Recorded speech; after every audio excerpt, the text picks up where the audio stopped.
നമ്മൾ റസൂലുള്ളാഹിയുടെ ചരിത്രങ്ങൾ വായിച്ച് പഠിക്കുക, എന്നിട്ട് അതേ പിന്തുടരാൻ ശ്രമിക്കുക. അല്ലാഹു നമ്മളൊക്കെ പാരമ്പര്യ മുസ്ലിമീങ്ങളാണ്. ആദ്യത്തെ കാലഘട്ടത്തിൽ അതാണ് ഏറ്റവും നല്ല കാലഘട്ടം. പിന്നെ അതിനോട് അതിൻ്റെ ശേഷമുള്ള കാലഘട്ടം, പിന്നെ അതിൻ്റെ ശേഷമുള്ള കാലഘട്ടം.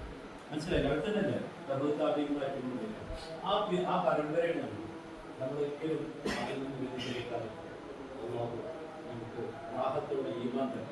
അവരൊക്കെ റസൂലുള്ളാഹിക്ക് വേണ്ടി എന്നും പടവെട്ടാലാണ് എന്തെയ്യുന്ന അവരൊക്കെ എല്ലാ ദിവസവും അവരുടെ ആ ഈമാൻ പിൻപറ്റാനുള്ള തോഫീക്ക് നമുക്ക് തരട്ടെ. നമ്മൾ വന്നുപോയ എല്ലാ വർഷങ്ങളും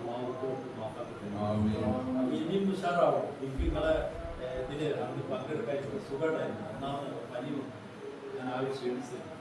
അപ്പം അത് കാരണം പല യോഗങ്ങളിൽ എനിക്ക് പങ്കെടുക്കാൻ പറ്റിയില്ല. അതുകൊണ്ട് നമുക്ക് അടുത്ത പ്രാവശ്യം അത് സുഖമുള്ള ഒരാൾ തന്നെ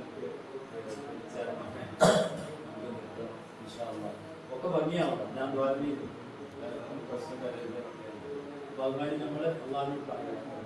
അള്ളാഹു നല്ല തൗഫീഖ് തരട്ടെ. എല്ലാ കാര്യത്തിലും അള്ളാഹു തൗഫീഖ് ഉണ്ടാവണം.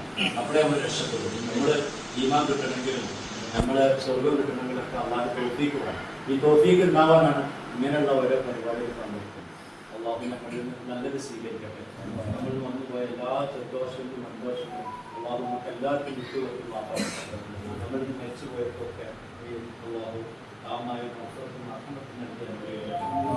ഈ നമ്മുടെ ഈ പ്രവർത്തനത്തിന് വേണ്ടി ഒരുപാട് ആളുകൾ ഉപകരിക്കാനും ഈ കാര്യത്തിൽ താല്പര്യപ്പെടാനൊക്കെ നമ്മളെല്ലാവരും മുന്നോട്ട് വരും. നമ്മൾ ചെറുപ്പക്കാരാണെങ്കിലും നമ്മളൊക്കെ വേഗം പ്രായമാവും. നമ്മളത് മനസ്സിലാക്കണം. നമ്മൾ പ്രായപ്പെട്ടത് കഴിഞ്ഞു എന്തെങ്കിലും ചെയ്തെങ്കിൽ അതുണ്ടാവും. നാളെ നമ്മളുണ്ടാവും എന്നുള്ള നമുക്കറിയില്ല. നമ്മളൊക്കെ ആവശ്യപ്പെട്ട കുറച്ചാണ്. എത്ര ചെറുപ്പക്കാർ ഇങ്ങനെ മരിച്ചു പോയില്ലേ? ഒന്നിനൊക്കെ കണ്ടു എങ്കിലും നമുക്ക് ചെയ്യാൻ കഴിഞ്ഞാൽ അത് കഴിയും.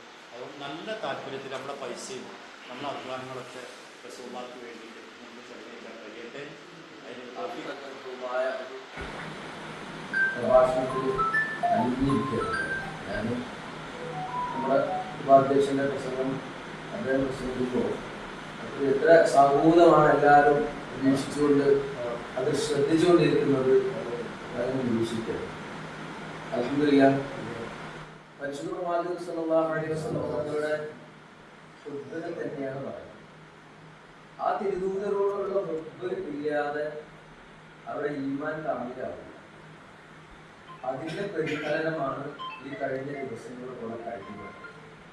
അപ്പൊ ആ വിഷയത്തിലേക്ക് തങ്ങൾ പറഞ്ഞ വിഷയം അൽഹംദുലില്ലാഹ് വളരെ അർത്ഥഗർഭം തന്നെയാണ്. അതിലേക്ക് കൂടുതൽ കടക്കുന്നില്ല. അദ്ദേഹം പറഞ്ഞതിന്റെ സാരം തന്നെയാണ് ഈ കഴിഞ്ഞ ദിവസങ്ങളിൽ നമ്മുടെ നാടിൽ നമ്മളിൽ ഏൽപ്പിക്കപ്പെട്ട. ഇവിടെ നമ്മുടെ നാട്ടിലെ എല്ലാവരും ഇവിടെ സംഗമിച്ചിട്ടില്ല. ഇതിനു മുമ്പ് പല യോഗങ്ങളും പങ്കെടുത്ത് അള്ളാഹുവിന്റെ നിശ്ചയപ്രകാരം തിരഞ്ഞെടുക്കപ്പെട്ട ഓരോ വ്യക്തിത്വങ്ങളാണ് എന്റെ മുന്നിലിരിക്കുന്നത്. ഞാൻ അടക്കമുള്ള നമ്മളെല്ലാവരും. അപ്പോൾ ഭാരിച്ചൊരു ഉത്തരവാദിത്വം നമ്മളുടെ മേലും ഉണ്ട്. ഇൻഷാ അല്ലാഹ് അത് ഏൽപ്പിക്കപ്പെട്ട ഉത്തരവാദിത്വം എത്ര കണ്ട് ക്ലിയറായി അതിന്റെ ഒരു വിശകലനം കൂടിയാണ് ഇന്നത്തെ യോഗം.